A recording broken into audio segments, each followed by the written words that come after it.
Okay.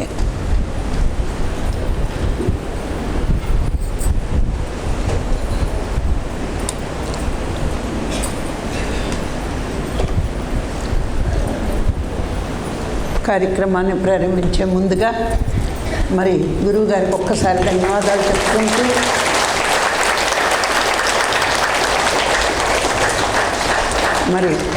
మరికొన్ని విషయాలు మనం తెలుసుకుందాం. ఎందుకు తెలుసుకోవాలి అంటే ఆత్మకి దగ్గరవ్వాలి, సత్యాన్ని తెలుసుకోవాలి, ధర్మంగా జీవించాలి అని మనం ఈ ధ్యాన మార్గంలో అడుగు పెట్టాం. కాబట్టి సత్యం ధర్మం రెండూ కూడా అవినాభావ సంబంధం ఉంటుంది. సత్యం తెలియాలంటే ధర్మంగా ఉండాలి, ధర్మంగా ఉండాలి, మనసు చంచలం అవ్వకూడదు అంటే సత్యం వైపు వెళ్ళాలి.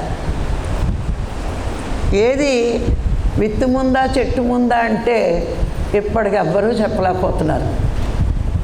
విత్తనం ముందు వచ్చిందా చెట్టు ముందు వచ్చిందంటే ఎవరు చెప్తారంటే ఎవరు చెప్పలేరు. అలాగే ధర్మం గొప్పదా సత్యం గొప్పదా అంటే ఏ ఒక్కటి గొప్పదన్నా రెండో దానికి అన్యాయం జరుగుతున్నట్టే. అందుకే ఇది ఎవరు చెప్పలేరు. ధర్మం సత్యం రెండు కలిపే ఉంటాయి. సత్యం తెలిస్తే ధర్మంగా ఉంటాం, ధర్మాన్ని ఆచరిస్తే సత్యం తెలుసుకోగలుగుతాం. ఈ రెండు అవినాభావ సంబంధాలు. అయితే ఈ సత్యం దగ్గరికి చేరేటప్పటికీ మనం ఎలా ప్రవర్తిస్తే, ఎలా ఉంటే, ఎలా ధర్మంగా ఉంటే ఎలా సత్యంలోకి రాగలుగుతామో అన్నది మనం ఇప్పుడు నేర్చుకుంటున్న ఈ పాఠాలన్నీ కూడా గమనిస్తే మీరు ఎన్ని రోజులు క్లాసులు వినండి, ఎన్ని రోజులు ధ్యానం చేయండి, సత్యాన్ని చేరుకోవడానికే, సత్యాన్ని తెలుసుకోవడానికే అని ఒక చిన్న విషయం అర్థమైపోద్ది మనకి. ఎంతవరకు తెలుసుకోవాలండి అంటే చాలామంది మూర్ఖులు అడుగుతూ ఉంటారు ఒక మాట, ఎన్నాళ్ళు భీమవరం వెళ్తారు అని. ఒకటే చెప్పేయండి, ఆత్మదర్శనం అయ్యే వరకు, నేను శ్వాస తీసుకునే వరకు వెళ్తాను, మేడంకి సార్కి శ్వాస ఉంటే మేము వెళ్ళిపోతామని చెప్పండి.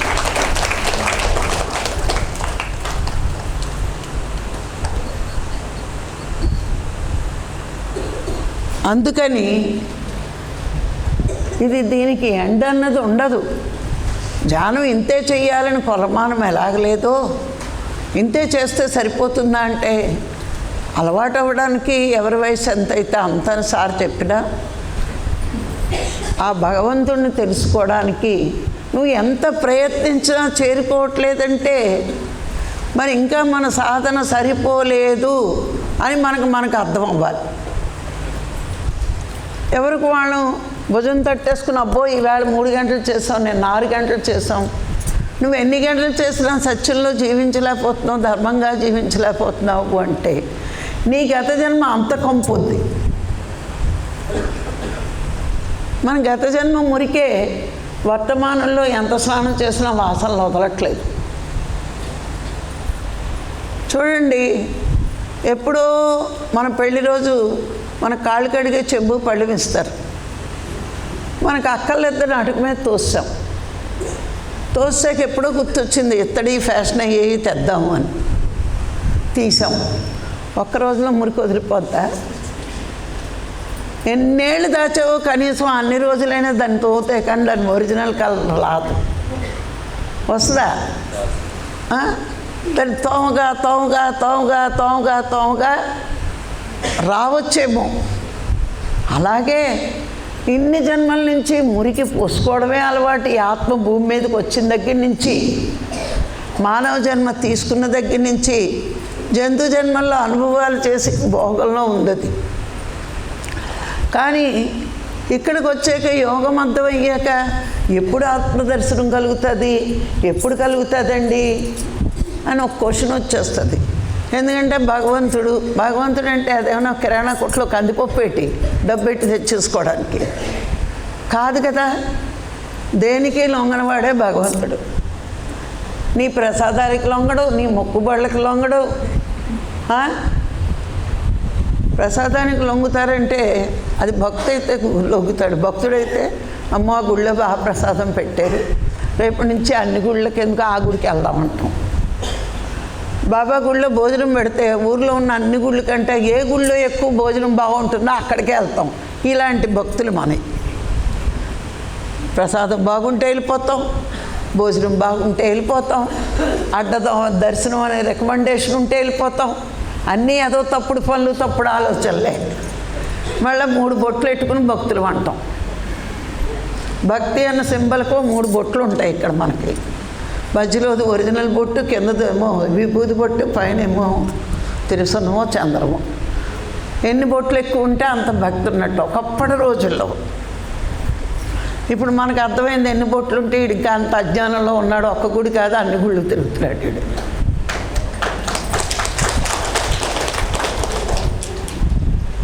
ఇప్పుడు ఏమర్థం అవ్వాలి మనకి 3 రోజులకు వచ్చాక? భగవంతుడు అంత సులభంగా దక్కడు, ఆయన చెక్కడు దొరకడు. సినిమా పేరు విని ఉంటారు, ఎన్టీ రామారావు కాదు, భగవంతుడే నీకు చిక్కడు, నీకు దొరకడు. అంత ఈజీరా. నిన్ను సృష్టించిన వాడిని నువ్వు తెలుసుకోవాలి అంటే మొన్నటి వరకు వీధిలో ఎతికాం, పత్రిసారి వచ్చాక లోన వెతకడం మొదలెట్టాం. లోన వెతకడం మొదలెట్టాక మనసు అనేది అడ్డై కూర్చుంది. నీకు అప్పుడే లోనకి వెళ్ళనిస్తానేటి, నీకు అప్పుడే లోనకి వెళ్ళనిస్తానేటి అని నీ గతాన్ని అంతా తవ్వి నీ ముందు సినిమా చూపిస్తూ ఉంటాను కదా. ఎన్ని సినిమాలు చూస్తున్నారో రోజు జనంలో కూర్చుని, టికెట్ లేని సినిమాలన్నీ కదా. ఏదో హాల్కి వెళ్తే టికెట్ పెట్టుకోవాలి, కానీ కళ్ళు మూసుకుంటే టికెట్ లేని సినిమాలన్నీ రీల్ వచ్చేస్తూ ఉంటాయి. మళ్ళీ ఎవడన్నా క్లాస్ చెప్పడానికి వస్తే మాకు ఆలోచనలు వస్తున్నాయండి. నువ్వు సినిమా తీసుకున్నాక ఆ సినిమా నువ్వైనా చూడకపోతే ఎలాగా? నువ్వేగా తీసుకున్నావు ఆ సినిమా. కనీసం తీసుకునే నిర్మాత, డైరెక్టర్ అయినా ఫస్ట్ చూస్తారు. మరి కళ్ళు మూసుకున్నాక వచ్చే సినిమా అంతా ఎవరు తీశారు? కళ్ళు ఇప్పుడు నువ్వు తీసావు, అందుకని మూసుకోగానే నీకు కనిపిస్తుంది. ఎందుకు కనిపిస్తుంది? మనసు. మా మనసే మన సినిమాని చూపిస్తుంది. ఇదిగో ఇంత బాగా తీసావు, చూడు చూడు చూడు అంటాం. ఆ సినిమాలన్నీ ఏంటి? మన చుట్టాలు, మన బంధువులు, మన కోరికలు, ఇవన్నీ రకరకాల పేర్లతో సినిమా రూపంలో వచ్చేస్తాయి. కోరికలు అనే సినిమాలు ఉన్నాయి, బంధాలు అనే సినిమాలు ఉన్నాయి, బంధువులు అనే సినిమాలు ఉన్నాయి, శత్రువులు అనే సినిమాలు కూడా ఉన్నాయి. వాళ్ళు కూడా గుర్తొస్తాయి జనంలో. ఆడు తిట్టాడు, వీడు అన్నాడు అనుకుంటూ. అంటే ఎన్ని సినిమాలు తీసేమో చూడండి కళ్ళిప్పి. అవునా? కళ్ళు మూసుకున్నాక ఎవడో చూడడం ఎందుకు, నువ్వు చూడు అంటుంది ఆత్మ. మరి నీకు చూపిస్తుంది కదా. మళ్ళీ వచ్చిన మాస్టర్ని అడుగుతావు. దీనికి రమణ భగవాన్ ఒకటే చెప్పాడు, ఎప్పటి వరకు నువ్వు పోగేయడమే మొదలెట్టావు. ఏం చేసావు? గురువు వచ్చే వరకు పోగేయడం ఎంత చెత్తో నీకు అర్థం కాలేదు. అన్ని విషయాలు సేకరించావు. ఇప్పుడే కదా గురువు దయ వల్ల, గురువు అనుగ్రహం వల్ల నీకు సాధన దొరికింది. ఇంకెప్పటి నుంచి పోగేయడం మానేసి పంపించడానికి చూస్తావు. పంపించే మార్గం చెప్పాడు గురువు, కానీ దానికి ఏంటి? మళ్ళా కొత్త సినిమా తీయడానికి ట్రై చేయకూడదు. అంటే ఏంటి? ప్రపంచకాన్ని నువ్వు పట్టించుకోకుండా ఉంటే మళ్ళీ కొత్త సినిమా రెడీ అవ్వదు. ఉన్నవి వదలగొట్టుకోలేసి వస్తుంటే మళ్ళీ కొత్త ఎందుకు? ఉన్న సినిమాలే వదలట్లేదు మనకి. అవునా? గమనించండి, ఒకసారి చూసిన సినిమా ఇంకోసారి చూడబుద్ది కానట్టే ఒకసారి వచ్చే ఆలోచన మళ్ళా రాదు. నువ్వు చూసావు కదా, ఇంకేమొస్తుంది? నిన్నటి ఆలోచనలు వేరు, మొన్నటి ఆలోచనలు వేరు, ఈవేళ ఆలోచనలు వేరు. అందుకే పత్రికారు ఒక మాట చెప్పారు, మీ ఆలోచనలు గమనించండి, గమనించి కట్ చేయండి. ఎంతమందికి ఎక్కింది బుర్ర? ఎక్కలేదు. ఇలా అంటున్నారు ఎక్కేసినట్టు. ఎందుకు ఆలోచన గమనించమన్నారు?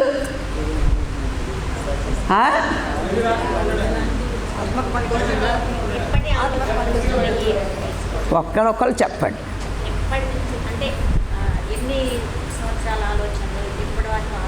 కూర్చో. సాధన మొదలుపెట్టేటప్పుడు పాతవి వస్తాయి. సాధనలో నీకు పురోగమనం ఉన్నప్పుడు ఒక్కొక్కసారి నువ్వు చేయాల్సిన పని గుర్తు చేస్తుంది ఆత్మ. అది కూడా ఆలోచన కట్ చేసి వస్తాం మన మొఖాలకి ఏం తెలియక. అందుకే ఆలోచన గమనించి అవసరం లేని కట్ చేసి అవసరమని ఒకసారి నువ్వు చేయాల్సింది ఏదో గుర్తు చేస్తుంది కాబట్టి దాన్ని నువ్వు స్వీకరించి ఆ విధంగా పని చెయ్యి. అది చెయ్యగలగాలి. అంటే ఒక్కొక్కసారి నీకు ధ్యానంలో కూర్చోగానే నువ్వు మరిచిపోయిన పని జ్ఞాపకం వస్తుంది అక్కడ. ఇందులో చాలామందికి ఉంటాయి అలాంటి అనుభవాలు. మర్చిపోతాం, ధ్యానంలో కూర్చుంటాం, అప్పుడు గుర్తొస్తుంది, అరే రే నేను ఆ పని అనుకున్నాను చేయలేదు అంటే అక్కడ నీకేం గుర్తు చేసింది? మనసు గుర్తు చేయదు, నీ ఆత్మలోంచి వచ్చింది. నువ్వు మాట ఇచ్చావు, చేస్తానన్నావు, గుర్తు చేసుకున్నావు, కానీ మర్చిపోయి కూర్చుంటావు. అందుకే చూడండి, మనం ఏదైనా పని ఒక తాళాలు గుర్తి ఎక్కడైనా పెట్టేమనుకుందాం, గుర్తు రాదు వెంటనే కళ్ళు మూసుకుని ఎక్కడ పెట్టానబ్బా ఎక్కడ పెట్టాను గుర్తు రావట్లేదని ఎక్కడైనా కొట్టేసుకుంటారు. అంటే ఏంటి? కళ్ళు విప్పితే మర్చిపోయారు. కళ్ళు మూసుకోగానే నీ దృష్టి ఆత్మ దగ్గరికి చేరింది. ఇలా అనుకుంటూ ఉంటారు. అప్పుడు నీ ప్లీనియల్ పిట్యూటరీ గ్లాండ్స్ అక్కడ ఉన్నాయి, అవి యాక్టివేట్ అవుతాయి. అవి యాక్టివేట్ అయినప్పుడు ఏమవుతుంది? పలానా చోట ఉందని గుర్తొస్తుంది. అందుకే అన్నీ కట్ చేయడం కాదు, గమనించండి అన్నారు సారు. క్లాస్ చెప్తే ఏదో మనిషి. అందుకే ఆలోచనను గమనిస్తూ అనవసరమైనవి చుదిస్తూ అవసరమైనవి స్వీకరిస్తూ మనం చేయాల్సిన పనులు ఉన్నప్పుడు చేసుకోవాలి. అందుకే సాధనలో ఫస్ట్ చేయాల్సినవి రావు. మనం ప్యూరిఫై అయిన కొద్దీ పరోపకార బుద్ధి ఎక్కువైతే అప్పుడు అన్నీ వస్తాయి అట్లాంటివి. మీలో చాలామందికి గమనించండి, క్లాస్ చెప్పడానికి వెళ్ళినప్పుడు మీరు ప్రిపేర్ అయింది కాకుండా కళ్ళు మూసుకుని కాసేపు ధ్యానంలో కూర్చోగానే మీరు చెప్పే ఎగ్జాంపుల్స్ కొన్ని వస్తూ ఉంటాయి. మీగా కొన్ని కొత్త విషయాలు మీరే చెప్పేస్తూ ఉంటారు ఎగ్జాంపుల్స్. మరి క్లాసులు చెప్పేవాళ్ళకి అనుభవం ఉంటుంది. మరి మీకు వస్తుందో రాదో నాకు తెలియదు, కానీ వస్తూ ఉంటాయి అందరికీ. అది సహజం. నాకు వచ్చాయంటే మీకు వస్తాయని లెక్క. ఎందుకు వస్తున్నాయి అక్కడ అంటే మీరు ఇవ్వాలని తపనుంది, ఇటుపక్క ప్యూరిఫై అవుతున్నారు. అంటే ఆచరణలో పెట్టుకుంటున్నారు. చెప్పిన మాటలు మనం ఏదైతే తప్పు అని బయటికి చెప్తున్నామో ఆ మాటలు మనం ఆచరణలో పెడుతున్నాం. ఆచరణలో పెట్టిన వాడికే ఆత్మ నుంచి సందేశాలు సంకేతాలు ఇవ్వబడతాయి. ఏ విషయాన్నైనా మీరు చెప్పింది ఆచరణలో పెట్టుకున్నప్పుడు మాత్రమే మీకు ఆత్మ నుంచి ఆ సంకేతాలు అన్నీ అందుతూ ఉంటాయి. ఏం లేకుండా మనసుకున్న స్వార్థ బుద్ధితో దిక్కుమాల పనులన్నీ చేస్తే చిలకలాగా చెప్పి నీ మాట్లాడతావు, కానీ నీ సొంతం ఏమీ రాదు. అందుకే అనుభవంలో ఉన్న మాటలు, అనుభవించి చెప్పే మాటలు రాతి మీద రాతలు. అనుభవం లేకుండా మాట్లాడిన మాటలు నీటి మీద రాతలు. ఆ రాతలు నీకు ఉపయోగపడవు, పక్కవాడికి ఉపయోగపడవు. రాతి మీద రాతలు నువ్వు రాస్తే నీ ముందు తరాలు కూడా చదవచ్చు. అవునా కదా? శిలాశాసనం అన్నారు. ఎందుకు? శిల మీద రాసిన శాసనం శాశ్వతంగా ఉంటుంది అని. అందుకు దాన్ని శిలాశాసనం అన్నారు. పదాలు వాడతాం, అర్థాలు తెలియదు. కానీ పత్రికారి దగ్గర కూర్చుంటే ఎన్నో అర్థాలు చెప్తేవాడు ఆయన. ప్రతి అక్షరానికి అర్థం, ప్రతి పదానికి అర్థం. నాకు ఇప్పటికొచ్చి పత్రికారి తప్పించి ఎవడో కనబడలేదు. అంత బాగా అర్థాలు చెప్పేవాళ్ళు, అంత బాగా ఉండేది. ఆ మాటలకే మేము మైమరి సాయంకాలం అట్లా చూసేవాడు. ఆయన మాటలు ఆపేస్తే ఒక కొత్త డౌట్ అడిగేవాడు. నేను కావాలని అడుగుతాను, కొన్ని పదాలు ఏరుకుని ఉంచుకుంటాను. సార్ ఏం చెప్తారని. ఎక్కువ మాట్లాడాలంటే ఇష్టం, సార్ నుంచి వినడం ఇష్టం.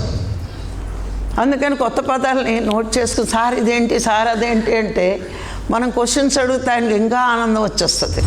తెల్లవాళ్ళు కూర్చొని చెప్పమని చెప్తాడు ఆయన. అట్లాగా అది మనకి గమనించండి.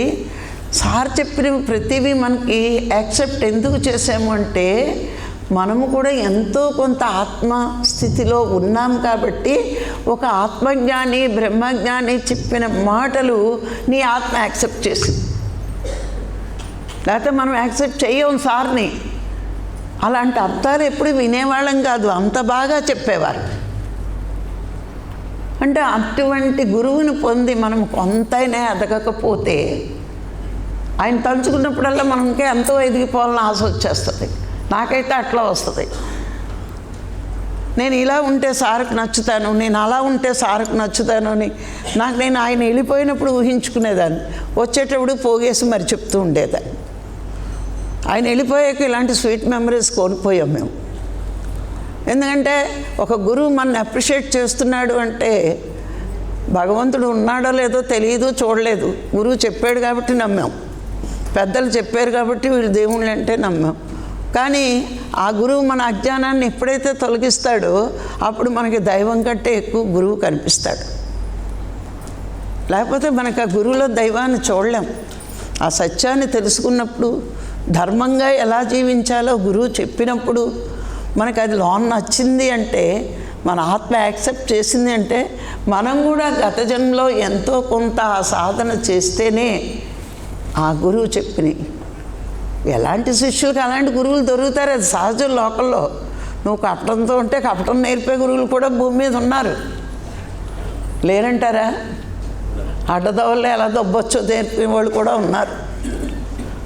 కానీ ధర్మం సత్యం చెప్పేవాళ్ళు కొంతమందే ఉంటారు. చూడండి, ఏదో పాట ఉంది, 100కో 1,00,00,000 ఒక్కడే పుడతాడు యుగ పురుషుడని. అలా పుట్టినవాడే పత్రిజీ. ఎందుకు జనం లేరు, జనం ఎందుకు ఉండరు అంటే అలాంటి వాళ్ళ దగ్గర చేరడం. కింద మెట్లన్నీ ఎక్కితే కానీ పై మెట్లో కూర్చోలేడు కదా. ఈ కింద మెట్లు ఎక్కడానికే చెతకిలి పడిపోతే పై మెట్టు దగ్గరికి ఎక్కడొస్తారు? రాగలరా? నేను అనుకుంటాను పత్రికాన్ని నచ్చలేదు అంటే, వీడి కింద మెట్టు ఎక్కలేదు, మొదటి మెట్టు మీద ఆడున్నాడు, చివరి మెట్టు మీద ఆయన ఉన్నారు. అందుకోవాలంటే మధ్యలో ఎన్ని మెట్లు ఎక్కాలి, ఎన్ని మెట్లు ఎక్కాలంటే ఎన్ని కష్టాలు పడాలి. ఆ మెట్లన్నీ ఏంటి? కష్టం కష్టం కష్టం.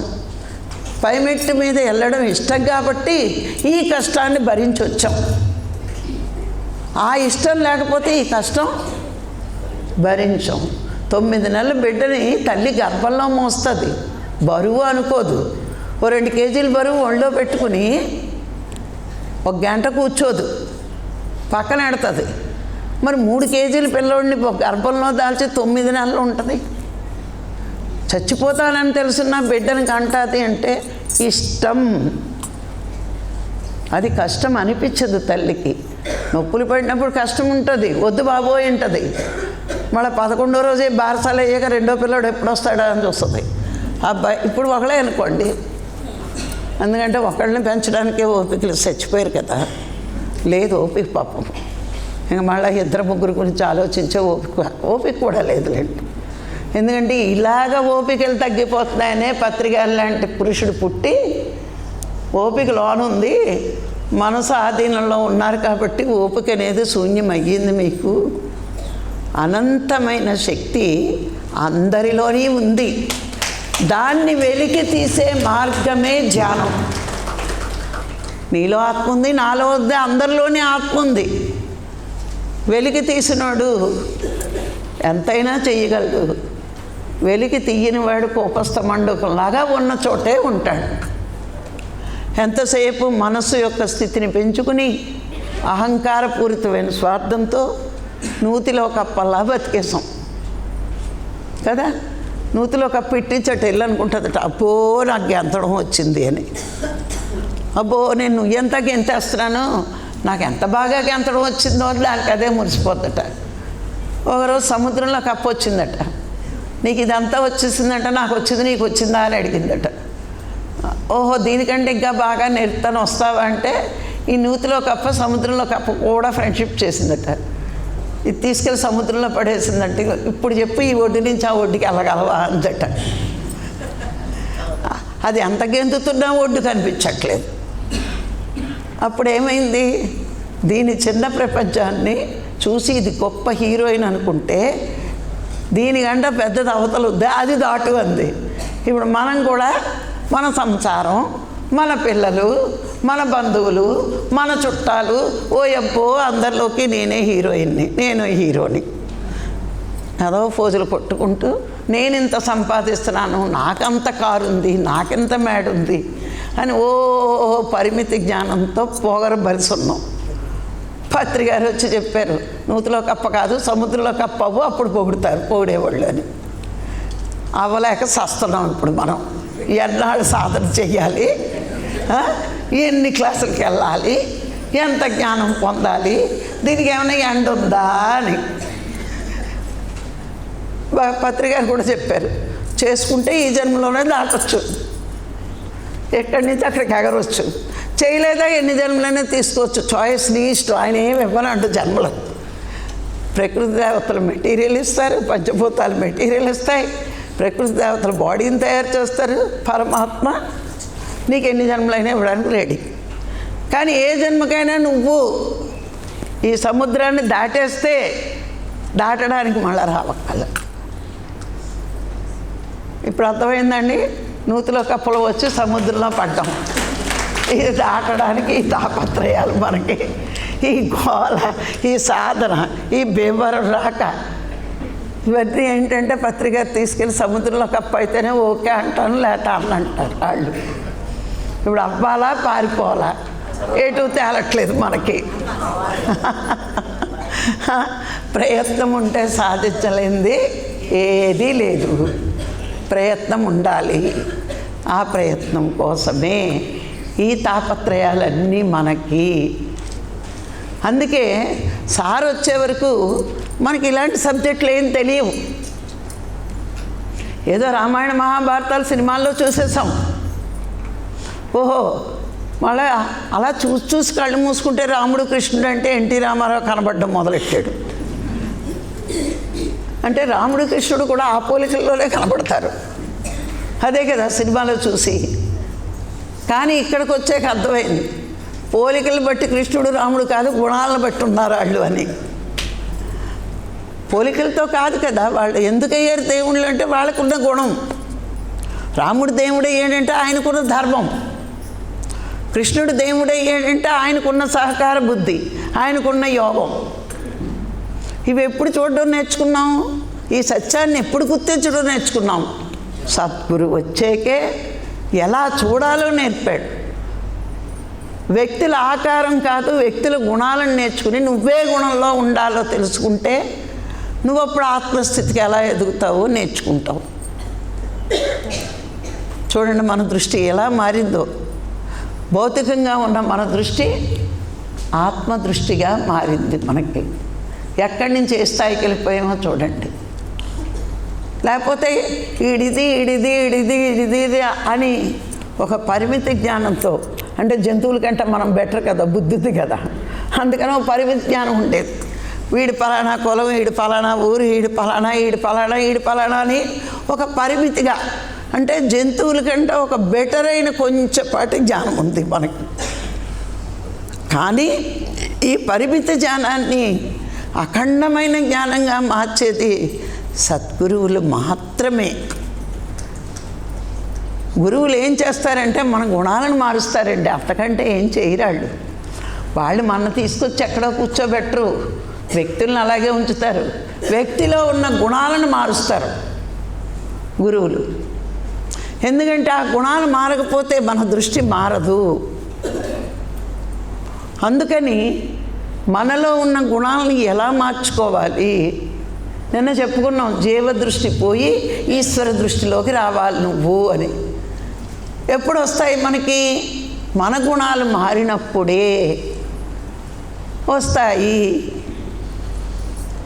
అందుకు మన గుణాలను మార్చుకోవాలి. ఏ గుణంతో ఉంటే ఏ దృష్టితో ఉంటాం, ఏ మనస్తత్వంతో ఉంటామో మనం ఇప్పుడు తెలుసుకుందాం. అయితే ఫస్ట్ మానవ జన్మ తీసుకున్నాక తమో గుణంతో ఉంటాము అని అందరికీ తెలుసు. ఇవన్నీ తెచ్చుకున్నారు మీరు. కానీ ఇంకొంచెం లోతుల్లోకి వెళ్ళి మీరు నేర్చుకోవాల్సిందే. అయితే ఇక్కడ మనకి స్వార్థ దృష్టి ఎక్కువ ఉంటుంది. తమో గుణంలో ఉన్నప్పుడు మనకి స్వార్థ దృష్టి ఏమిటి అంటే ఎంతసేపు నేను సుఖపడాలి, నా దేహాన్ని సుఖపెట్టాలి, నా భార్యని సుఖపెట్టాలి, నా పిల్లల్ని సుఖపెట్టాలి. ఇదే దృష్టి స్వార్థ దృష్టిలో మనకి. ఎందుకంటే ఏమి ఉండదు. ఏది చూడండి, వాడి కొరకు వాళ్ళు అనుకున్న వాళ్ళకే, అది భార్య అవనివ్వండి, పిల్లలు అవనివ్వండి. మరి ఇప్పటి రోజుల్లో చూస్తే కనిపించిన తల్లిదండ్రులు కూడా అవసరం లేదు అనే స్థితికి పిల్లలు ఎదిగారు అంటే ఎంత స్వార్థ దృష్టితో వాళ్ళు ఉన్నారు అంటే ఒకటే అనిపిస్తుంది, ఇప్పుడే జంతువుల్లోంచి వచ్చిన మానవ జన్మలేమో వీళ్ళే పాపం. అందుకే ఎంత నీచంగా వీళ్ళు ప్రవర్తిస్తున్నారు అని అనిపిస్తుంది మనకి. ఎందుకంటే మనం ఇన్ని తెలుసుకున్నాం కదా, వాళ్ళ ప్రవర్తనని బట్టి వాడే గుణంలో ఉన్నాడో వాడి దృష్టి ఎట్లా ఉందో మనకు అర్థమవుతుంది. ఎందుకు మనము ఇవన్నీ తెలుసుకోవాలి అంటే మనం అలా ఉండకుండా ఎదుటివాడు ఎలా ఉన్నాడు అంటే వ్యక్తిగా వాడి తప్పు కాదు, వాడి గుణము తప్పు. వాడు ఆ గుణంలో ఉన్నప్పుడు సాత్విక గుణం పనులు ఎక్కడ చేస్తాడు? చెయ్యడు కదా. తమో గుణ ప్రధాని తమో గుణానికి సంబంధించిన పనులే చేస్తాడు. వాడు స్వార్థంతో ఉంటాడు తప్పించి త్యాగబుద్ధి వాడికి రాదు. ఎలా వస్తుంది? రాదు వాడికి. ఇప్పుడు ఆ స్వార్థ బుద్ధి రావాలి, పోవాలి, త్యాగబుద్ధి రావాలంటే చాలా జన్మలు పడుతుంది వాళ్ళకి. అందుకే ఎవరైనా ఇంట్లో వాళ్ళు కన్నతల్లినే చూడని వాళ్ళని ప్రపంచాన్ని ఉద్ధరిస్తారా? తల్లిని చూడని వాళ్ళు ఉద్ధరించరు కదా. అందుకని వీడు ఎంత తమో గుణంతో ఉన్నాడో మనమేమీ మాట్లాడక్కలా. ఎవరైనా సరే ఎదగాలి అనుకున్నప్పుడు ఫస్ట్ మనం అందరినీ సాక్షిగా గమనించడం నేర్చుకోవాలి. గమనించడం ద్వారా చాలా నేర్చుకుంటామండి. మనం వడవడ వాగేస్తే ఏం నేర్చుకోం. ప్రతి వాళ్ళని ఎంత బాగా గమనిస్తామో మనకి అంత బాగా పాఠాలు ఆడి కోసం కాదు మనం నేర్చుకుంటాం.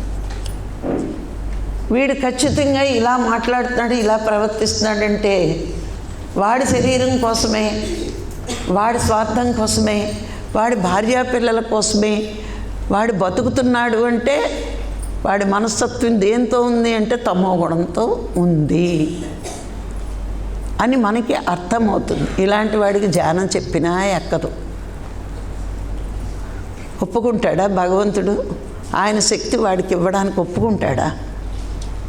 ఆయన దగ్గరికి చేరాలి అంటే ఎంత స్వార్థ బుద్ధి ఉంటేనో రాలేరు. నిస్వార్థ బుద్ధి ఉండాలి. స్వార్థ బుద్ధి ఉన్నవాడు అందరికీ ధ్యానం దేనిపేసేస్తే మనం పిచ్చివాడి చేతికి రాయి ఇచ్చినట్టే. ఆ స్వార్థ బుద్ధిలో ఉన్నవాడు ఎలా వస్తాడు? తమో గుణంగా ఉన్నవాడు. వీడికి ఎందుకు రావాలి యోగం మీద అవకాశం? కానీ మనం చూడ్డానికి అందరూ ఒకలా కనబడినప్పుడు మనం నేర్పితే తప్పేంటి? నేర్చుకుని కూడా మారేవాళ్ళు ఉండొచ్చు. అందుకే మనం చెప్తాం. కానీ వాడు చెయ్యలేదు అంటే ఖచ్చితంగా వీడు తమో గుణంలో ఉన్నాడు కాబట్టే వీడు ఎన్నిసార్లు వింటున్నా, మనం ఎన్నిసార్లు చెప్తున్నా వాడి తలకి ఎక్కట్లేదు అని మనం అర్థం అవ్వాలి. కానీ అయ్యో నేను చెప్పేశాను వాడు వినట్లేదు అని బాధపడటం శుద్ధ వేస్ట్. నేను మా ఇంట్లో వాళ్ళకే ధ్యానం చేయమని చెప్పను, మా పుట్టింటోళ్ళకి చెప్పను, మా పిల్లలకి చెప్పను. మా రాఘరావు గారు ఇదివరకు తాపత్రయపడేవారు. ఇది చాలా హాయిగా ఉంది, నాకెందుకు ఈ తాపత్రయం అని ఈ మధ్య అనుకుంటూ మానేశారు. నేను అంటాను, ఏమని అంటాను తెలుసా? మీకు అర్హత లేదర్రా, నాకు అర్హత ఉంది. ఏం చేస్తాం? భగవంతుడికి నేను నచ్చాను కానీ మీరు నచ్చట్లేదంటాను. నేను తక్కువ చేసుకుని చెప్పను, నేను చాలా ఎక్కువ అని చెప్తాను. భగవంతుడికి నచ్చిన వాళ్ళే ధ్యానంలోకి వస్తారు. ఇప్పుడు పూజకి మనం పూజలు చేసినప్పుడు మంచి పువ్వులు ఏరేవాళ్ళమా కాదా? పూజకి ఒకప్పటి రోజులు గుర్తు చేసుకోండి, ఆడవాళ్ళందరికీ బాగా తెలుస్తాయి. పొరపాటున కర్మకాలి మగోడు ఏమన్నా చెత్త పూలు తెస్తే మీకు పూజకి పువ్వులు తేవడమే తెలీదు, ఇలా సాధించు తినేవాళ్ళం. అంటే ఏంటి, మంచి పువ్వులతో పూజ చేసేస్తే భగవంతుడు మెచ్చుకుని ఈవిడ కోరికలన్నీ తీర్చేస్తాడేమో అని ఇళ్ళాల ఆశ. అవును కదా, ఆవిడను ఒప్పుకుంటుంది, బాగా చేసుంటుంది.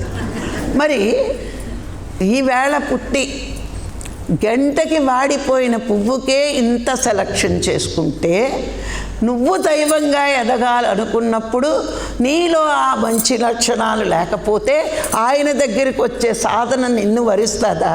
నువ్వు తరిస్తావా?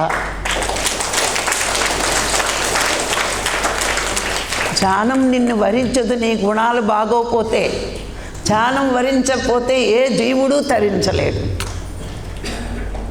నువ్వు తమో గుణంతో ఉండి దిక్కుమాల పనులు చేసి తల్లిదండ్రులకే కూడి పెట్టకుండా, చూడండి పూర్వం సామెత చెప్పేవారు, ఎంగిలి చేత్తో కాకిని కూడా తోలడట, మెతుకు పడిపోద్దేమో అని. పూర్వం సామెత పెద్దలు చెప్పారు, వీడు ఎంగిలి చేత్తో కాకినే తోలడు అనేవారు. అంటే ఆ ఎంగిలి చేతుకున్న మెతుకులు ఏమన్నా రాలిపోతే కాకి తింటుందేమో అని ఆడి బాధట. అంటే ఎంత నికృష్టంగా పోల్చారో చూడండి ఇలాంటి నికృష్టుడిని. ఇంక ఇలాంటి వాడికి ధ్యానం వాడినలా వరిస్తుంది. వరిస్తేనే కదా మనం తరిస్తాం. అందుకని ఇంత తమో గుణంలో ఉన్నప్పుడు వాడికి స్వార్థ బుద్ధే ఉంటుంది, స్వార్థ దృష్టే ఉంటుంది. అవునా? అందుకు స్వార్థంలోనే ఉంటాడు వాడు. ఇది తమో గుణ లక్షణం. కానీ చెప్పడం మన ధర్మం. పత్రిసారి ఒకటే చెప్పేవారండి, అందరికీ చెప్పాలి. ఎందుకంటే ఎవడు ఏ గుణంతో ఉన్నాడో ఆకారాన్ని బట్టి మనం నిర్ణయించలేం, వాడి ప్రవర్తనను బట్టి నిర్ణయించవచ్చు. కానీ చెప్పడం నీ ధర్మం. చెప్పుకుంటూ వెళ్ళు, కానీ వెనక్కి తిరిగి ఎవడూ చెయ్యట్లేదనే బాధ నీలో లేసవంత కూడా రాకూడదు.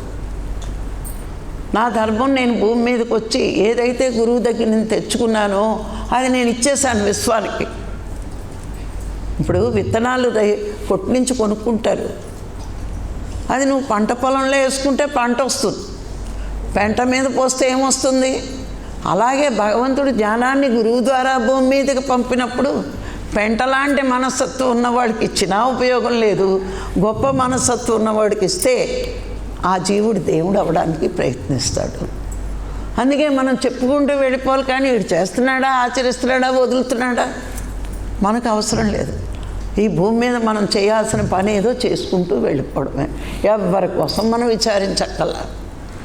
మనం చేసుకుంటున్నామా లేదా? నా ఊరు బాగుపడాలి, నా ఊరు బాగుపడాలి, మా దేశం బాగుపడాలి. పత్రిసారి చెప్పేవారు, ఎప్పుడు నా ఊరు, నా దేశం, నాది అని అనొద్దు అనేవారు. నా మతం, నాది గొప్పది, ఈ మాటలన్నీ కూడా చాలా ఫూలిష్ మాటలు అనేవారు. నా హిందువులు గొప్పవాళ్ళు, ఈ మాట ఎప్పుడు మాట్లాడొద్దు. నువ్వు ఎవరు ఏ కులంలో పుట్టినా, ఏ మతంలో పుట్టినా అనుభవాల కోసం పుడతారంతే. నువ్వెవరినైతే తిట్టావో మళ్ళీ నెక్స్ట్ జన్మ మళ్ళీ అక్కడికి వెళ్ళి నేర్చుకుని రావాలి అనేవారు. అందుకే ఎవ్వరు ఆయన వచ్చిన దగ్గర నుంచి కొన్ని మతాలను తిట్టడం మానేశారు. లేకపోతే బాగా తిట్టుకునేదాన్ని అనుకోండి, నేను కూడా అంత అజ్ఞానంలో ఉండేదాన్ని, మా హిందువులే గొప్ప అన్నట్టు. కానీ అందరూ గొప్పవాళ్ళని ఆయన వచ్చాక అది తెలుసుకున్నాం. అంటే అజ్ఞానం ఎలా పోతుంది అంటే, ఏదో 4-5 ఉపమానాలు చెప్పేసి ఇలా పోయిందని చెప్పడానికి లేదు. జీవితం అంతా అజ్ఞానమే మనకి. లేదంటే ఎవరికాళ్ళు విచారణ చేసుకుంటే ఎన్ని విషయాల్లో అజ్ఞానంలో ఉన్నామో.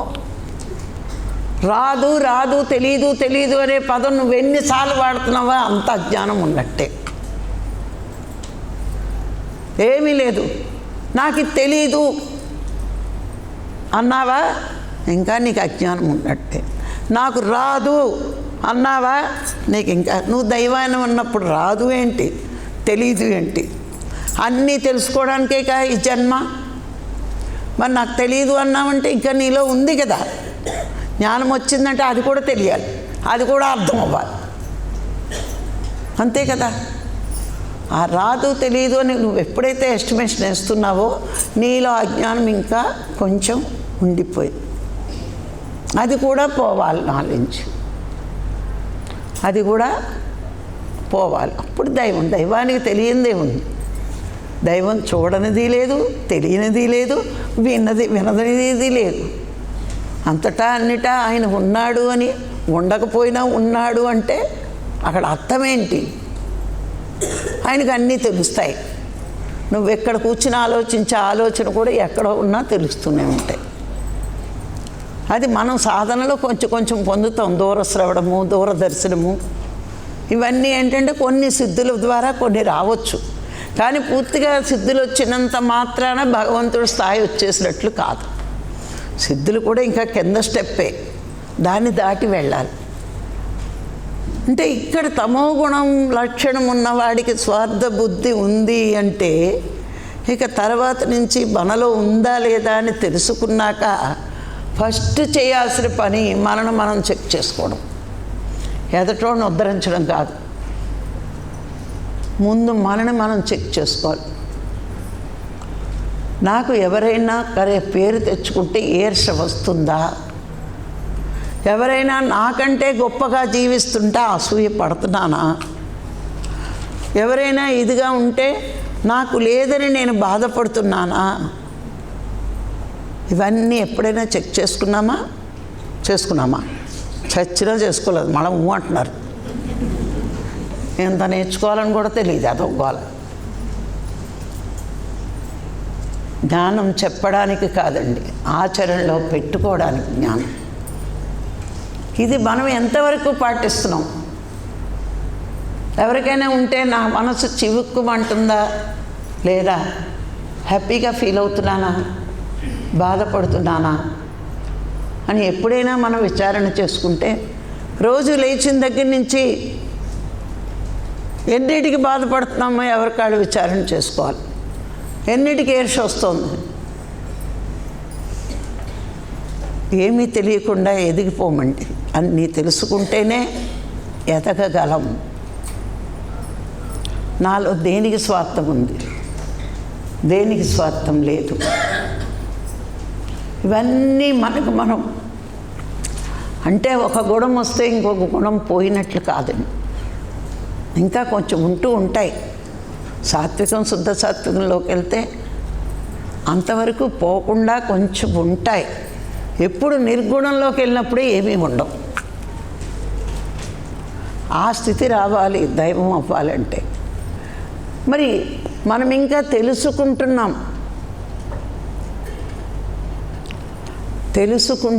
కానీ పూర్తిగా తెలుసుకోలేదు.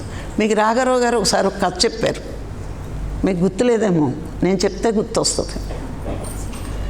ధర్మరాజు రాజేశ్వరి యాగం చేశాక ఎంత గొప్ప యాగం నేను చేశాను అని కొంచెం అహంకారం మనసులో వచ్చినప్పుడు, మీకు తెలుసు ఈ కథ, నేను చెప్పే గుర్తొస్తుంది మీకు. కానీ ఇందులో తెలియని వాళ్ళ కోసం చెప్తున్నాను. అప్పుడు ఏదైనా కృష్ణుడి మనసును గ్రహిస్తాడు. వీడికి అహంకారం వస్తోంది, ఈ అహంకారం వచ్చిందంటే మళ్ళా అంటే గురువు అని కానీ భగవంతుడు కానీ తనకు నచ్చిన వాళ్ళని ఈ రాగద్వేషాలు, అహంకారం, మమకారాలు వచ్చినప్పుడు పతనమవుతారని అది పరివర్తన చేతడానికి తీసుకొస్తారు. ఆ కథ, అది సంఘటన ధర్మరాజు ఎదురుగుండా జరిగితే పోతుంది కదా అని ఆయన తెలుసు. ఒక ముంగేసి వచ్చి ఆ యజ్ఞశాల దగ్గర బూడిదలో పొర్లుతుందట, ఆ ప్రదేశం అంతా తిరుగుతుందట. దానికి సగం ఒళ్ళు బంగారం అయింది, సగం మామూలుగా ఉంది. అప్పుడు కృష్ణుడు అడిగాడు, ఎందుకు ఇలా తిరుగుతున్నావు అని. లేదు నేను ఒక చోటకి వెళ్ళాను, అక్కడ ఒక పేద బ్రాహ్మణుడు భార్య, భర్త, బిడ్డ ఆ రోజు ఏదో దొరికింది అన్నం తిందామని ముగ్గురు ప్లేట్లో పెట్టుకుంటే ఎవరో భిక్షాందేహి అని వస్తే, మరి అప్పుడు భర్త నేను ఇచ్చేస్తానంటే భార్య ఒప్పుకోదు. మీరు లేకపోతే మేము ఎలాగా ఆకలి కల్లాడిపోతున్నాం.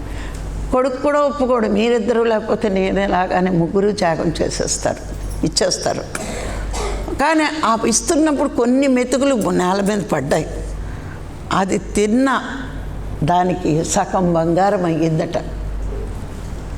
మరి ధర్మరాజు రాజేశ్వరి యాగం చేసినప్పుడట బంగారు పాత్రలు దానం చేస్తే బ్రాహ్మలు మొయ్యలేక అక్కడే వదిలి వెళ్ళిపోయారట. అదో గొడవ. ఇప్పుడు ఎవడైనా చేస్తే బాగుండేది, మనం తెచ్చుకుని.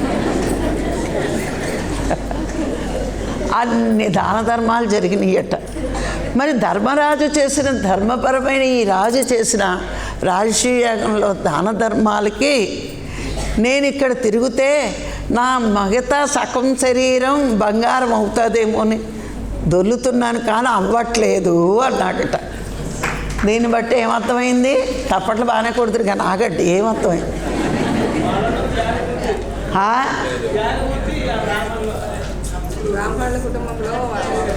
త్యాగం ఉంది. వాళ్ళ ప్రాణాలు పోతాయని తెలుసుండి కూడా ఉన్న దాంట్లో కొద్దిగా అయినా వాళ్ళు ఇచ్చేశారు. అది అవతలవాడి కడుపు నిండిందంతే, కొద్ది దానం అది. కానీ ఎంత త్యాగం ఉంది! ఆ త్యాగం అన్నీ ఉన్నవాడికి దానం చేస్తే గొప్ప కాదు. చక్రవర్తి దానం చేస్తే అంత గొప్ప కాదనే కదా అర్థమైంది. అంటే ధర్మరాజుకి అప్పటి వరకు ఒక మూల ఉంది, నేనేదో బంగారం పాత్రలు ఇచ్చేసాను, పరగణాలు ఇచ్చేసాను, ఇచ్చేసానని. ఆ దెబ్బతో వదిలింది ధర్మరాజుకి అహంకారం. అంటే ఏమైంది? నేనేమి ఇవ్వగలను కాదు, నీ దగ్గర ఉన్నది ఏదైనా ఇవ్వచ్చు. అంటే ఇక్కడ మనకు అహంకారం రాకుండా ఉండాలంటే ఇలాంటి విషయాలు మనం తెలుసుకోమని మన ముందు పెడతాయి. అవి అంటే మన స్వార్థంతో ఉన్నన్నాళ్ళు మనకి ఇంకా ఏదో మూల. ధర్మరాజు ఎందుకు చేశాడు రాజసూయాగం? వాళ్ళకి దానాలు ఇవ్వాలని చేయలేదు. భూమి మీద రాజులందరూ నేను గొప్పవాడిని అనుకోవాలని చేశాడు ఆయన. రాజసూయాగం ఎందుకు చేస్తారు? ఈ ప్రపంచంలో రాజులందరూ ఆయన చక్రవర్తిని ఒప్పుకోవాలి, ఒప్పుకోవడానికి చేశాడు. అంతేగాని బ్రాహ్మణులకు దానాలు ఇవ్వడానికి మొదలట్లేదు ఆయన. అర్థమైందా? అందుకని మనం ఇలాంటివి తెలిసినప్పుడు మనకంటే గొప్పవాళ్ళు చాలామంది ఉంటారు, మనమే కాదు అని మనకి అర్థం అవ్వాలి. అప్పుడు మన స్వార్థాన్ని కొంచెం వదులుతాం. ఇలాంటి చరిత్రలు, ఇలాంటి పురాణాలు మన ముందు ఎందుకున్నాయి అంటే, నాది నాది అనుకుంటున్నావు నువ్వు, కొంచెం వదిలితే నువ్వెంతో అవుతావు. ఇది నేర్చుకోవాలి. స్వార్థం వదలాలంటే వదలడం చాలా కష్టమే. ఓసారి బాగా ఆకలిగా ఉంటే ఇంట్లో వాళ్ళకి కూడా పెట్టకుండా తినే మనుషులు చాలామంది ఉన్నారు. నాకు తెలుసు.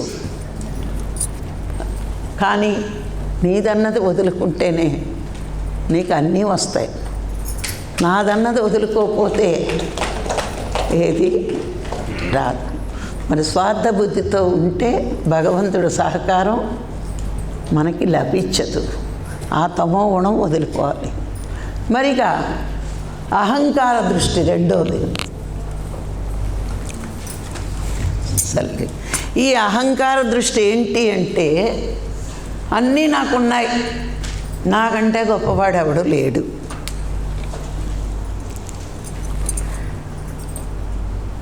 ఇది ఎక్కువ రాక్షసులకు ఉంటుంది. ఎందుకంటే వాళ్ళకంటే గొప్పవాళ్ళు ఎవరు ఉండకూడదు అనుకుంటారు. ఒకవేళ ఉంటే వాడికంటే గొప్పగా ఎదగడానికి ప్రయత్నిస్తారు తప్పించి మరి పర్వాలేదు. చూడండి, ఒక్కొక్క వరం కోరిన ఒక్కొక్క రాక్షసుణ్ణి వాడికంట గొప్పగా, వీడికంట గొప్పగా, వీడికంట గొప్పగా. ఆ రోజుల్లో రాక్షసులు సాధన చేస్తే, ఈ రోజుల్లో మానవులు రాక్షస మనస్తత్వంతో అడ్డతో తొక్కైనా డబ్బు సంపాదించాలి. ఇది చాలామందికి ఉంటుంది.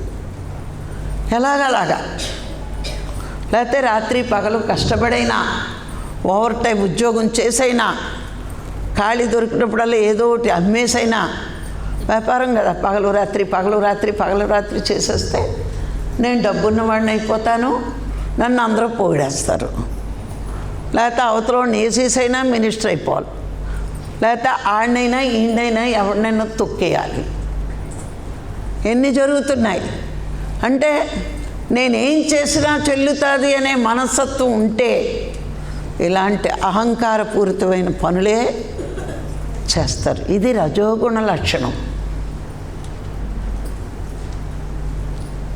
ఏంటంటే ఏం చేసినా చెల్లుతుంది అంటే విశ్వం గమనించకపోవచ్చు, విశ్వేశ్వరుడు గమనిస్తూనే ఉంటాడు.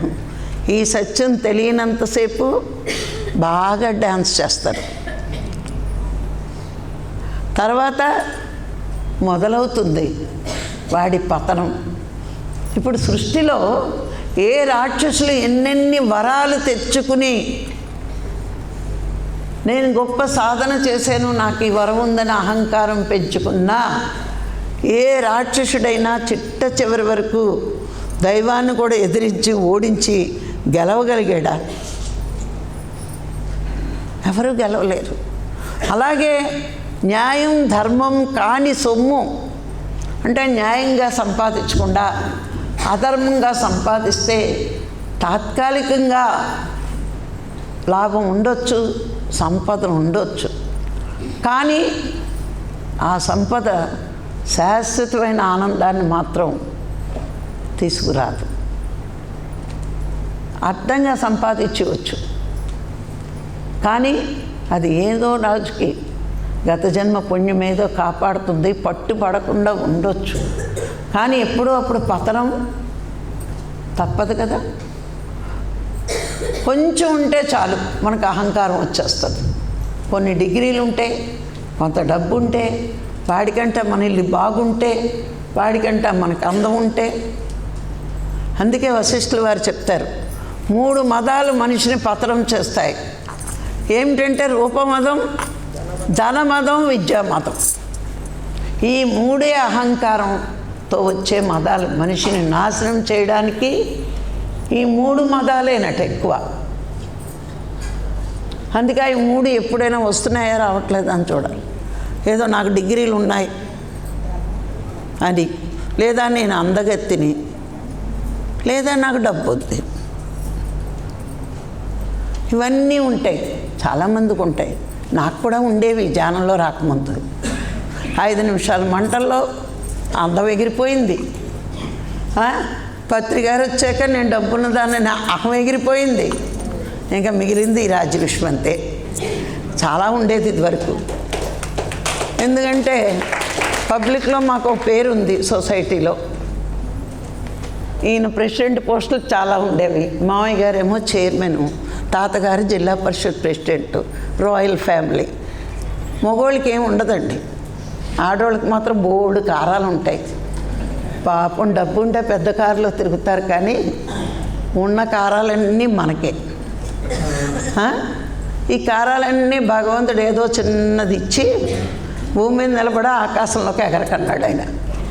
ఎప్పుడు భర్తృ గారు వచ్చాక భూమి మీద నిలబడటం నేర్చుకున్నాం. అలా నీ సర్వీస్ చేయడం మానలా. పేదోళ్ళంటే ఎప్పుడు ఇష్టమే నాకు, వాళ్ళతో కూర్చుని చేసేదాన్ని. కానీ మనసులో ఏదో మూల డబ్బు ఉందని అహం. నేను ఏది అనుకుంటే అది చేసేయగలను. ఇన్స్టిట్యూట్ అనుకున్నాను, సేవ అంటే కొట్టే మొగుడు దొరికాడు, ఎన్నైనా ఖర్చు పెట్టుకోవచ్చు. బీరువాలో డబ్బు పెడతాడే కానీ ఎందుకు ఖర్చు పెడతామని అడగడు పాపం, ఎంతైనా ఖర్చు పెట్టవచ్చు. మరి ఇన్ని ఫెసిలిటీస్ ఉన్నప్పుడు సిగరెట్టు తాగడు, మందు లేదు, అమ్మాయిలు పిచ్చి లేదు. ఇంకా గ్రేట్ కదా నేను. ఇన్ని గ్రేట్లు ఉంటే, ఇన్ని కారాలు ఉంటే ఎలా ఉంటుంది? ఆ కారాలన్నీ 5 నిమిషాల మంటల్లో పత్రికారి దగ్గరికి వచ్చేటప్పటికి అన్ని కారాలు మిగిలి అహంకారం పోయి ఆత్మజ్ఞానం వచ్చింది. ఇవన్నీ తెలిసిపోయినాయి అప్పుడు నాకు. అహంకార దృష్టి కూడా పతనమే, అది కూడా మనకు ఉండకూడదు. ఒక ఆత్మజ్ఞానికి స్వార్థ దృష్టి ఉండకూడదు, అహంకార దృష్టి మనకి ఉండకూడదు. చూడండి, గురువు రాకపోతే మనం ఎంత గుడ్డివాళ్ళలా బతికేసాము. నాకు అందుకే పత్రికారు చాలా ఇష్టం. ఎన్నో విషయాలు నేర్చుకున్నాను. ఎలా జీవించాలో తెలియని దశ నుంచి ఎలా జీవించాలో అన్న దశకి వచ్చాం.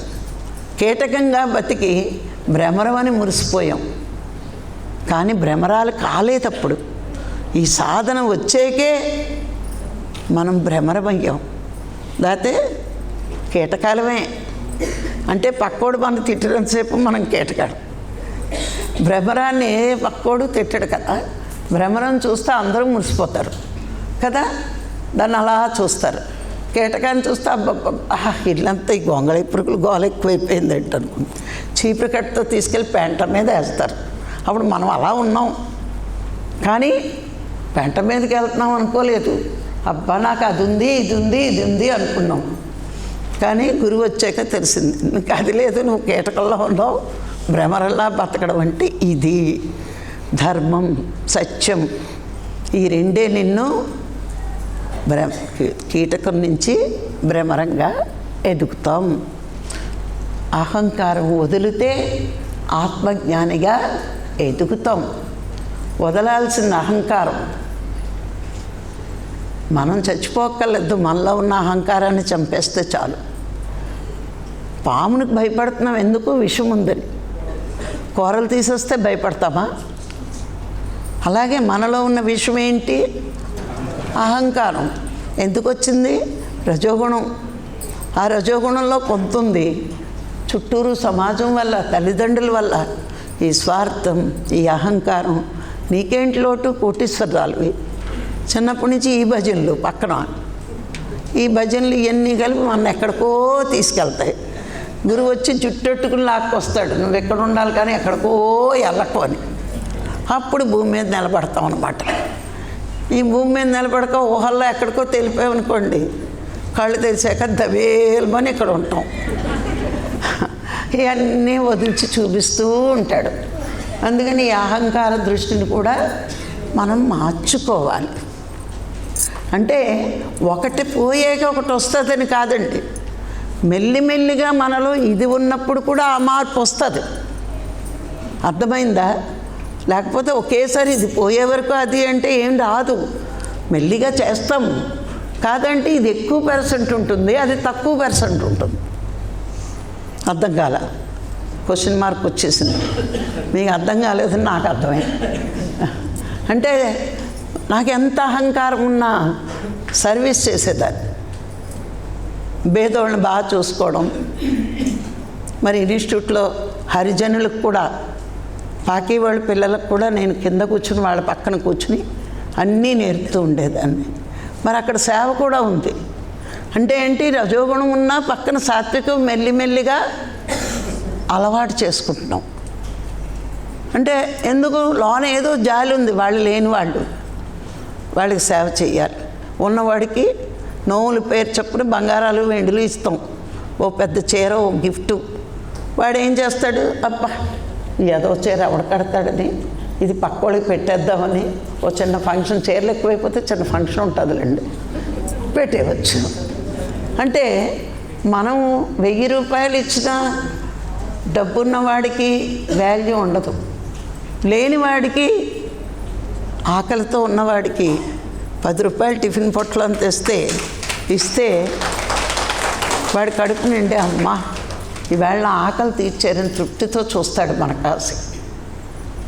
ఈరోజు అలాంటి పేదోళ్ళు ఎవరు లేరు, కానీ 25-30 సంవత్సరాల క్రితం ఆ విలువలు ఇంకా ఉండేవి. నేను ఇన్స్టిట్యూట్ పెట్టిన కొత్తలో ఇప్పుడు ఈ చుట్టుపక్కల షాపుల్లో కానీ పెద్ద పెద్ద టైలర్స్ అందరూ కూడా నా స్టూడెంట్సేనండి. అది నేను చాలా గర్వంగా చెప్పుకుంటాను. ఎందుకంటే నా స్టూడెంట్స్ ఒక బ్లౌజ్ ఇప్పుడు 5,000 సంపాదిస్తున్నారు. వాళ్ళు వర్కులు నేర్చుకుని అంత హయ్యర్ స్టేజ్ వెళ్ళిపోయారు. ఆ రోజుల్లో నా ఆలోచన ఏంటి అంటే, ఒక భర్త సంపాదనలో ఈ మధ్య తరగతి కుటుంబం వాళ్ళు పిల్లలు సరదాలు తీర్చలేరు. నా కొడుకు 5 స్టార్ చాక్లెట్ తింటున్నాడు, ఆ పిల్లలు ఎప్పటికీ తినలేరు. తల్లికి ఏదైనా వర్క్ వస్తే, అది ఒక జాకెట్ కుట్టుకున్నా, 2 జాకెట్లు కుట్టుకున్నా, కనీసం పిల్లలకి చాక్లెట్ అయినా కొనిస్తుంది అనే ఒక ఆలోచనతో అది పెట్టడం జరిగింది. ఆడవాళ్ళందరికీ ఆ వృత్తి విద్యలు నేర్పాలి. ఆ రోజుల్లో ఒక పాట్ పెయింట్ చేయాలి అంటే 500 అయ్యేది ఛార్జింగ్. నేను 50 రూపాయలతో పాట్ పెయింట్ వర్క్ నేర్పేసి ఇచ్చేదాన్ని వాళ్ళకి. అంటే అలా అందరికీ అందుబాటులోకి రావాలి. మా సార్కి సేవ అంటే చాలా ఇష్టం. ఏం చేస్తానని ఎగిరికి ఎంతేసి నాకు కావాల్సినవన్నీ సమకూరుస్తారు ఆయన. ఇదొక పెద్ద వరం నాకు. తిట్టడం మామూలు అనుకోండి, అది ఆయన సహజ గుణం. పెట్టాక నేను ఏమన్నా బద్దకించైనా చంపేస్తాడు ఆయన. అట్లా చూస్తాడు. ఎప్పుడు గులాబీకి ముళ్ళు ఉంటాయి, దానికి రక్షణ కదా. నాకు అహం పెరగకుండా మా ఆయన ముళ్ళు వేస్తూ ఉంటాడనమాట. అది లేకపోయి ఉంటే నాకు చాలా బద్ధకం, అహంకారం వస్తుంది. అలాగే నన్ను ఆయన తిట్టినప్పుడల్లా నాకు కోపం వచ్చి ఎక్కువ వర్క్ చేసేస్తాను అనమాట. ఇప్పుడు కూడా డబల్ వర్క్కి ఎందుకు ఒప్పుకున్నానంటే ఆయన మీద పంతం. నేను చేయగలనని మీకు నమ్మకం లేదు కాబట్టి చేసి చూపిస్తానంటాను. నేను ఆయన నమ్మకం కలిగించాలంటే నేను డబల్ వర్క్ చేయాలి, ఎందుకంటే ఆయన డామినేట్ చేసేస్తాను. ఇట్లాగా నేను వెళ్ళిపోతూ ఉంటాను. ఓకే, అంటే ఒక గుణాన్ని మనం తెలుసుకుంటూ ఇందులో ఉండగానే అది కూడా మనకు అవుతూ ఉంటుంది. ఒక్కసారి అది పోయే వరకు ఇది రాదు అని మాత్రం ఎప్పుడు అనుకోవద్దు. గుణాలు అన్నీ ఉంటాయి, రజో తమో సాత్వికం 3 ఉంటాయి. కానీ ఏ గుణము ఇప్పుడు 50% మనకు తమో గుణం ఉందనుకోండి, మిగతా 25 ఉందనుకుందాం. కానీ ఎక్కువ తమో గుణం పనులే చేస్తాం. అలాగే రజోగుణం ఒక 50కి వెళ్ళిపోయింది, అప్పుడు సాత్వికం కొంచెం చేస్తాం. లేదు సాత్వికమే మనం 70కి వెళ్ళిపోయామనుకోండి, అప్పుడప్పుడు మన పర్సనల్ విషయాల్లో వచ్చినా దానికి ప్రిఫరెన్స్ మనం ఎక్కువ ఇస్తాం అన్నమాట. అందుకని ఇది పూర్తిగా పోయే వరకు ఆ గుణం ఎంటర్ అవ్వదని అనుకోకండి. 3 ఉంటూ ఉంటాయి. పత్రికారి సీడీలో ఒకటి ఉంది, ఇది మీరు వెతుక్కుంటే దొరుకుతుంది. అది సార్ చెప్పారు, పూర్తిగా పోవడం కాదు, ఈ మార్పు చెందుతుంది. ఆ బ్యాలెన్స్లో అది ఎక్కువ అవుతుంది. మనకు చాలా బద్ధకం ఉంది, బద్ధకం ఎక్కువ ఉంది, కానీ భార్య పిల్లల్ని పోషిస్తున్నాం అంటే ఎంతో కొంత నీలో సాత్విక గుణం ఉంది కాబట్టి వాళ్ళని పోషిస్తున్నాం, రోడ్డు మీద వదలకుండా. అట్లా చెప్తూ ఉండేవారు. అంటే నీకు ఎంత నీ తాగుడికి, నీ మందుకి, నీ తిడ్డికి, నీ ఎంజాయ్మెంట్కి ఎంతున్నా నువ్వు భార్యా పిల్లల్ని వదలలేదు కాబట్టి ఎంతో కొంత సాత్విక గుణం నీలో ఉంది అని ఇట్లా బ్యాలెన్స్ చెప్తూ ఉండేవారు ఆయన. అంటే ఏమైంది, అహంకార దృష్టి ఉన్నప్పుడే మనకి కొంత సాత్వికం వచ్చేటప్పటికి సేవా తత్పరత మనకి ఉంటుంది. ఇక్కడ మరి ఈ రజోగుణం దాటుతూ ఇంకా మనం సాత్వికంలోకి వచ్చినప్పుడు మరి పరోపకార దృష్టి, నేను ఇప్పుడే చెప్పాను అన్నీ చేసేదాన్ని కానీ పక్కన అహంకారం ఉండేది అని. అంటే పరోపకార దృష్టిలోకి వస్తే మనం కొంచెం సాత్వికంలోకి వచ్చి, సాత్వికం ఎక్కువైనప్పుడు మనం అందరికీ సేవ చెయ్యాలి అనేది మనకి వస్తుంది. అంటే ఎవరికి మనం చెడ్డ చెయ్యం, ఎందుకంటే సాత్విక దృష్టి మనలో ఉంది కాబట్టి, పరోపకార దృష్టి ఉంది కాబట్టి మనం మంచి చెయ్యకపోతే పోయేం, కానీ చెడ్డ కూడా మనము చెయ్యం. అలా చెడ్డ చేయకుండా సేవ చేస్తూ ఉన్నప్పుడు ఎదుటివాడి కోసం కొంతైనా మన టైంను కానీ మన డబ్బును కానీ మనం ఇవ్వగలిగితే మనలో సాత్విక గుణం వచ్చినట్టే, సాత్విక దృష్టిలో మనం ఉన్నట్టే. ఇది మనం అర్థం చేసుకోవాలి. అంటే ఇలా ఎప్పుడైతే ఎదుగుదల వస్తూ ఉంటుందో గమనించండి, మనము తమో గుణంలో ఉండి స్వార్థ దృష్టిలో ఉన్నా, రజోగుణంలో ఉండి అహంకార దృష్టిలో ఉన్నా ఆ జీవితం ఎప్పుడూ తృప్తిగా ఉండదండి. గమనించుకోండి, పరోపకారంలోనే పరమానందం ఉంటుంది. మనకి ఎవరికైనా మనం సాయం చేసామనుకోండి, వాళ్ళు థ్యాంక్స్ అండి అని తృప్తిగా అన్నారనుకోండి, పర్లేదండి చెప్పక్కర్లేదు, ఈ మాత్రానికే మీరు అంత పెద్ద మాట ఎందుకు వాడారండి అని మనమే అనేస్తాం. అంటే ఏమైంది, లోన ఆనందంగా ఉంది వాడు థ్యాంక్స్ చెప్పినప్పుడు, కానీ పైకి మాత్రం పర్వాలేదులేండి అంటున్నాం. అంటే ఏంటి, పర్వాలేదు అన్నామంటే మనకు నచ్చింది లోన. అంటే మనకు ఎవరైనా సాయం చేసినప్పుడు, మనకు ఆనందం వచ్చినప్పుడు, మనం ఇంకోళ్ళకి చేసినప్పుడు కూడా అదే రకం ఆనందం వస్తుంది మనకి. మీరు గమనించండి, ఎదుటోడికి తీసుకున్నప్పుడు బాధ ఉంటుంది, మనం ఇచ్చినప్పుడు ఆనందం ఉంటుంది. ఇప్పుడు ఎవరికైనా ఆకలి వేస్తుంది, ఆ టైంకి మనం అన్నం పెట్టామనుకోండి, మనం తిన్నంత తృప్తిగా ఉంటుంది. ఓన్లీ వేళ తినకపోతే ఏమైంది అని ఒక తృప్తి ఉంటుంది. తినకపోయినా పర్లేదు, నాలాడితే ఒక కప్పు కాఫీ పట్టుకుని కూర్చుంటుంది. అంటే ఏంటి, మనకు సాత్విక గుణం ఉండి ఆత్మ దగ్గరికి చేరుతున్నాం. గమనించుకోండి, ఆత్మకు దగ్గర నుంచి దూరం చేసేది తమో గుణం, రజోగుణమే. ఇక సాత్విక గుణం దగ్గర నుంచే మనం దగ్గర అవ్వడం. అందుకే మనకి ఏదైనా ఎదుటి వాళ్ళ గురించి చేసినప్పుడు స్వార్థ గుణం ఉందనుకోండి, ఎదవ కోసం నేను ఎందుకు ఖర్చు పెట్టాలంటాం, నా డబ్బు వేస్ట్ అంటాం. అహంకార దృష్టి ఉందనుకోండి, వాడికి నేను ఖర్చు పెట్టేది, వాడి దగ్గరే బోల్డ్ ఉంది, వీడు కాఫీ తాగుతామని తీసుకెళ్తాడు, జేబులో చచ్చిన తీడు, ఆడి తీస్తే తాగేద్దామని వెళ్తాడు ఇటు. ఇవన్నీ తమో గుణం రజోగుణంలో ఉంటాయి. అది సాత్విక గుణంలో ఉన్నప్పుడు ముందు మనమే తీస్తాం. ఏమైంది మీరు ఎంతమంది తెలుసో తెలియదు, కానీ పత్రికారు చెప్తూ ఉండేవారు, ఈరోజు నువ్వు ఎవరికైనా భోజనం పెట్టేవనుకో, వాడికి పెట్టినట్టు ఎప్పుడు అనుకోవద్దు, నీకు నువ్వే పెట్టుకున్నట్టు. అంటే నువ్వు ఈవేళ వాడికి భోజనం పెట్టావు, ఏ రోజుని కూడా నువ్వు భోజనం లేకుండా ఆకలితో ఉండవు. అంటే అక్కడ నువ్వు ఎదుటివాడు ఆకలి తీర్చినప్పుడు ప్రకృతి నీ ఆకలి ఎందుకు తీర్చదు? నువ్వు ఈవేళ అన్నం లేకుండా ఉన్నావంటే ఏనాడో ఎవరికి పెట్టి పుట్టలేదు. ఈవేళ 2 పూట్ల నువ్వు తినగలుగుతున్నావంటే గత జన్మలో పెట్టి పుట్టేవు. మనం అనేసుకుంటాం నేనే దాన ధర్మాలు చేస్తున్నానని. చేయడానికి నువ్వెవడవి? బయవాడు ఇస్తున్నాడు, నచ్చి నా డబ్బు నీకు ఇచ్చాను, సెలెక్ట్ చేసుకున్నాను, ఖర్చు పెట్టి అంటున్నాడు ఆయన. మనదేమీ లేదు ఇక్కడ. ఈ ఎరుకలో మనం ఉండాలి. చెయ్యడానికి కూడా అవకాశం ఉండాలి కదా. చెయ్యాలని ఎందరికో ఉంటుంది, భగవంతుడు కొందరికే అవకాశం ఇస్తాడు. ఇది ఎలక్షన్ ఓట్లు కాదు కదా, భగవంతుడు సెలక్షన్. ఇది కొందరికే అవకాశాలు ఇస్తాడు. ఎందుకు ఇస్తాడు? ఈ ఆత్మ భూమి మీదకి వచ్చిన దగ్గర నుంచి ఈ జన్మ పరంపర అంతా భగవంతుడి దగ్గర కంప్యూటర్లో ఫీడ్ అయ్యి ఉంది. అక్కడి నుంచి చూసుకుంటాడు ఈ క్యారెక్టర్, అప్పుడు ఇస్తాడు అవకాశం. ఇది మనదేమీ కాదు, ఆయనది. దుర్వినియోగం చేసావా నెక్స్ట్ జన్మలో ముష్టెత్తుకుంటావు. సద్వినియోగం చేస్తే ఇంకా పెద్ద అవకాశాలు ఇవ్వబడతాయి. నాది అనే అహంకారం వదిలి పరమాత్మదే అనే సత్యంలో జీవించగలగాలి మనం. ఎప్పుడైతే పరోపకార దృష్టి వచ్చిందో మనలో సత్వగుణం వచ్చినట్లే. ఆ సత్వగుణమే సత్యాన్ని చేర్చడానికి, సత్యం దగ్గరికి చేర్చడానికి అవకాశాలు కలుగుతూ ఉంటాయి మనకి. నిజంగా సార్ దగ్గరికి వచ్చాక ఎవ్వరూ పక్కవాడికి భోజనం పెట్టడానికి బాధపడరు పాపం. మా ఆడవాళ్ళం చాలా మారేంలేండి. ఇదివరకు చుట్టాలు వస్తే మాకు తెలియకుండా ఏడుపు వచ్చేది, తెలిసే ఏడుపు వస్తుంది అనుకోండి. ఈ చుట్టం దిగేడు, వీడికి ఇప్పుడు వండాలా పెట్టాలా, వీడు బయట తిని రావచ్చు కదా, సరిగ్గా టిఫిన్ టైంకి తగలడ్డాడు వీడు, ఇంటి తిట్లో ఆడవాళ్ళు. కానీ పత్రికారు వచ్చాక ముందు అన్నం పెట్టడం ఎలాగో నేర్పేశాడు ఆయన. ఎంతమందిని వచ్చినా పెట్టి నష్టమే లేదంటాడు.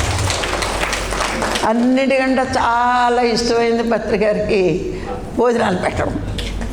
అవునా?